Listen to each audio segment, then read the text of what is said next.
여러분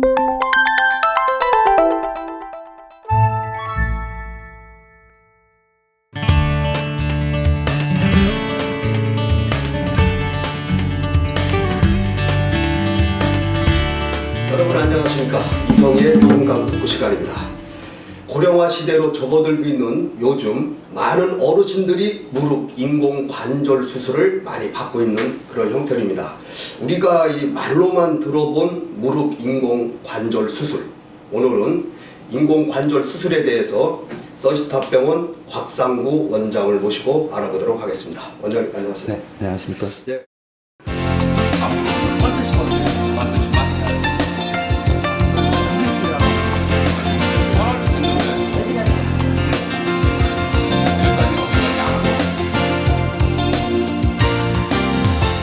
원장님, 오늘 우리 건강 토크 시간에는 처음으로 출연하시는 건데요. 네. 요즘 할머니 할아버지들이 이제 무릎에 인공관절 수술을 했다, 뭐 이런 환자분들을 많이 볼 수 있는데요. 원장님, 그렇다면은 무릎에 인공관절을 관절 수술을 하게 되는 무슨 원인 같은 것도 있나요? 네, 대부분 많은 원인은 관절염입니다. 관절염에는 종류가 가장 많은 퇴행성 관절염, 예, 그리고 류마티스 관절염, 그리고 외상 후 발생하는 관절염 등으로 인해서 인공관절을 시행을 하고 있고요. 또한 골종양이라든지 또 다리 변형이 심한 경우, 통증이 심해서 보행이 불가능할 경우, 그런 경우에 이런 식으로 새롭게 예, 관절을 대치하는 그런 수술이 되겠습니다. 아무튼 지금 이제 날씨가 춥지 않습니까? 네. 날씨가 추우면은 이제 우리 할아버지 할머니들이 활동량이 줄다 보니까 뼈와 관절 또 근육이 약해지는 거 아니겠습니까? 네, 네. 그러다 보니까 또 신체가 뭐라 그럴까요? 체온을 유지하기 위해서 이제 근육과 혈관을 뭐 수축시키기 때문에 작은 충격에도 쉽게 무릎 관절이 올 수가 있다. 네네. 뭐 그건 그렇게 돼 있잖아요. 예. 그렇다면은 이제 이런 무릎의 그 인공관절 수술을 받은 환자들이 예. 공통적으로 이제 궁금해하는 부분들이 있어요. 네. 그러니까 수술 전이죠. 그러니까 예. 수술 전에 과연 내가 이거 받으면 어떻게 될까? 좀 두렵기도 하고 뭐 이런 것도 있을 것 같아요. 예. 어떤 질문들이 많아요? 제일 이제 환자분들이 궁금해 하시는 거는 과연 수술이 잘 돼서 내가 충분히 만족을 할 수 있는지, 네, 그게 가장 궁금해 하시는데, 일반적으로 수술 성공이라 하면 환자분들이 세 가지를 저희가 질문을 해서 만족을 하면은 수술 성공이라고 보고 있는데, 예, 첫 번째는 수술한 거에 만족했는지, 두 번째는 수술 전에 기대했던 것을 수술 후에 충족이 됐는지, 세 번째는 또 다시 수술을 받을 수 있는 상태라면 수술을 받을 것인지. 보통 일반적으로 수술 1년 후에 세 가지 답에 모두 예스라고 대답하는 경우는 한 90% 정도가 됩니다. 그래서 보통 환자의 만족도는 90% 이상이라고 보고 있습니다. 네. 굉장히 높은데, 그렇다면은 이제 수술 전에 궁금해하는 그런 문제가 있다면은 수술 후에도 궁금해하는 것들이 많을 거 아닙니까? 네, 많습니다. 그런데 이제 일반적으로 환자분들이 그러면 수술 후에 회복 기간이 어느 정도 되냐? 평균 한 3개월 정도로 보고 있습니다. 그런데 예, 평균 그 회복 기간이라 하면 지팡이나 다른 보장구 없이 정상적으로 보행이 가능하고 정상 활동을 복귀하는 시점을 말하고 있습니다. 자, 그러면 원장님, 이제 수술을 했으면은 네. 입원을 해야 될 거 아닙니까? 네. 그럼 입원 기간 동안 환자들이 자주 하게 되는 궁금한 사항들은 뭐가 있나요? 네, 몇 가지 말씀드리겠습니다. 첫 번째는 이제 수술하고 나서 환자분들의 일반적인 경과로서 항생제나 수액은 한 일주일 정도 투여를 하게 되고요. 네. 또 궁금해하시는 휠체어 거동 또는 보행은 3일째, 그리고 보행을 시작하는 것은 보행기 없이 한 5일에서 7일 정도부터 시작을 하게 되겠습니다. 네, 다음 또 환자분들이 궁금해하시는 통증은 보통 수술 후 2에서 3일째까지 많이 아픕니다. 그래서 저희가 이제 진통제를 투여하고 하지만은 완전히 가시지 않고 어느 정도 참을 만한 통증이 되기 위해서는 한 3주에서 4주 정도 경과를 해야 됩니다. 그리고 수술 후 한 3개월까지는 수술 부위가 따끔거리고 아플 수 있으며 붓고 예, 열감을 느낄 수가 있게 되겠습니다. 네. 그리고 또한 이제 환자분들이 목욕, 개인 위생을 언제부터 해야 되냐? 그렇죠. 그것도 중요하죠. 네, 샤워는 보통 한 2주경부터 봉합사 수술 부위에 실밥을 제거한 후에 가능하며 욕탕에 들어가서 하는 입용 목욕은 보통 수술 후 4주 경부터 가능하게 되겠습니다. 네. 한 달이 지나야 되는군요. 네. 그리고 또 이제 환자분들이 또 궁금해하시는 내용 중에 하나가 무릎을 과연 어디까지 구부려야 이게 이제 수술을 했으니까. 네네. 예, 구부려야 되냐. 그런데 보통은 이제 저희가 평지를 걷는 건 한 70도 정도가 필요하고요. 계단을 오르내릴 때에는 90도에서 100도. 그리고 낮은 의자에 앉았을 경우 한 110도 정도가 필요하게 되겠습니다. 그러나 저희 나라는 이제 바닥 생활을 해야 되기 때문에 한 130도 이상 구부러져야 불편감이 없겠습니다. 네네. 그리고 또한 이제 수술 후에 환자분들이 다리가 조금 길어졌다고 말씀하시는데요. 다리가요? 네네. 그 이유는 뭐냐면 수술 전에 관절 변형으로 인해서 일단 오다리 형태, 오다리 형태로 있다가 수술 후에는 펴지면서 다리가 길어지게 되겠습니다. 그러나 이거는 양쪽에 심한 차이가 없지 않으면은 아무 문제가 없고요. 그리고 또 심한 경우에는 신발로 교정을 할 수도 있습니다. 예.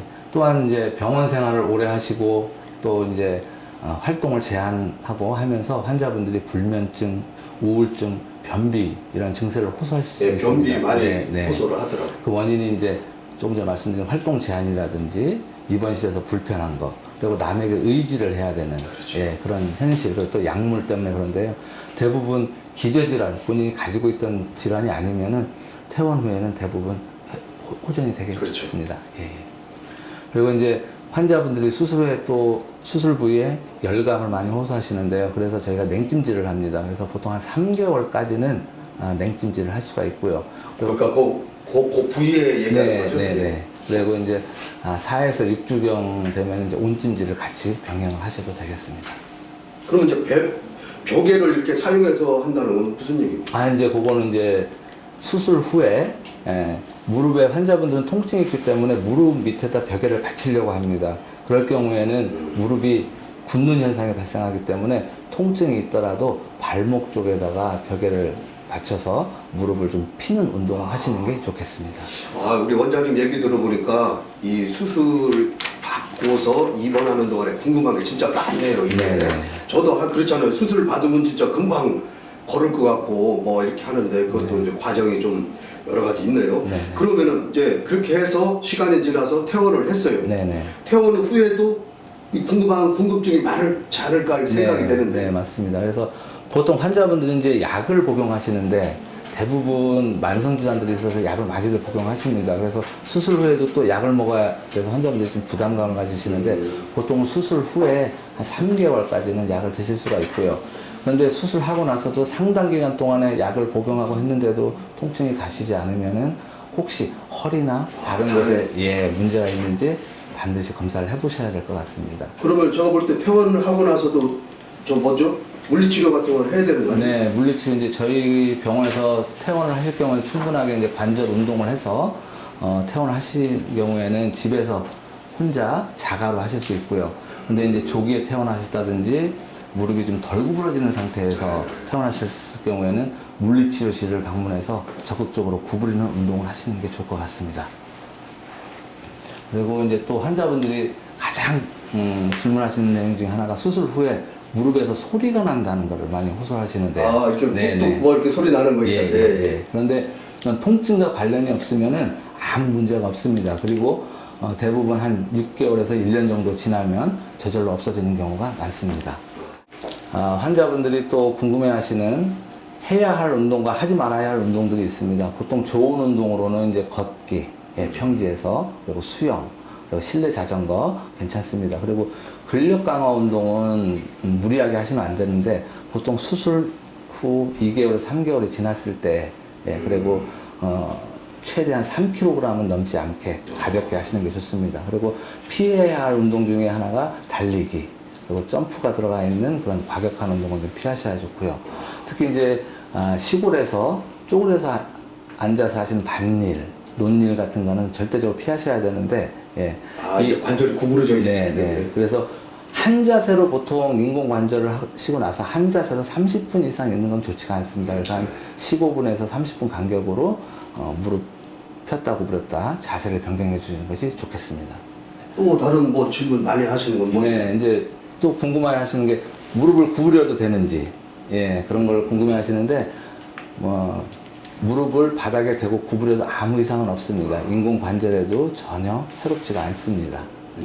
이제 또 하나가 어르신들 이제 치아도 많이 안 좋으셔서 치아 치료도 같이 받으시는 경우가 있는데 인공관절 하신 다음에는 반드시 치과 의사에게 수술한 이력을 말씀해 주셔야 되고요. 그리고 치료 받기 전에는 예방적 항생제를 복용하셔야지 인공관절의 감염이라든가 이런 거를 예방을 할 수가 있습니다. 치과 치료하고도 네, 밀접한 관계가 있군요. 네. 그래서 특히 인공관절을 하시고 나서 6주까지는 꼭 필요한 치료가 아니면은 좀 피하시는 게 좋을 것 같습니다.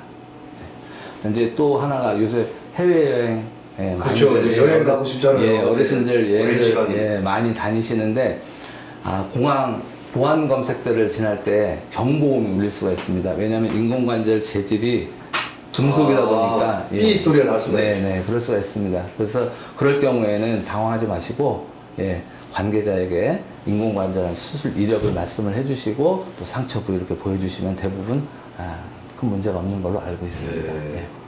이제 마지막으로 병원은 퇴원 후 3개월까지는 매달 방문하셔서 정기검진을 받으시고 그 후엔 6개월, 1년째 검사를 받게 됩니다. 그리고 이제 그때까지 아무 이상 없고 하시면은 1년마다 한 번씩 오셔서 방사선 사진을 찍어서 관절 이상 여부를 체크하는 정기검사를 하시는 게 좋을 것 같습니다. 네. 원장님 지금 얘기를 제가 들어보니까 수술 후에 관리해야 하는 그 것들이 굉장히 많네요. 자, 원장님 그렇다면은 이 무릎의 인공관절 그 수술이 필요한 사람인데 그거를 안 하고서 방치하게 되면은 어떤 현상이 일어나요? 이제 계속적으로 통증이 계속 있을 있겠죠. 거고요. 네. 그리고 관절 변형도 오고 또 서로 연골이 없는 상태에서 뼈끼리 맞부딪히면서 골결손이 발생하게 됩니다. 그래서 궁극적으로는 보행에 상당한 어려움을 호소하고 통증과 같이 수반하게 되겠습니다. 결국은 안 좋으면은 무릎 인공관절 수술을 받는 게 제일 좋겠네요. 최종적으로 하는 약물 치료나 주사 치료 그리고 관절 변형이 너무나 심할 경우에는 인공관절 수술을 고려하셔야 될 것 같습니다. 네. 자, 오늘 우리 이성의 건강 토크 시간에는 서지탑병원 각상구 원장을 모시고 무릎의 인공관절에 대해서 이모저모 알아봤습니다. 원장님, 고맙습니다. 감사합니다.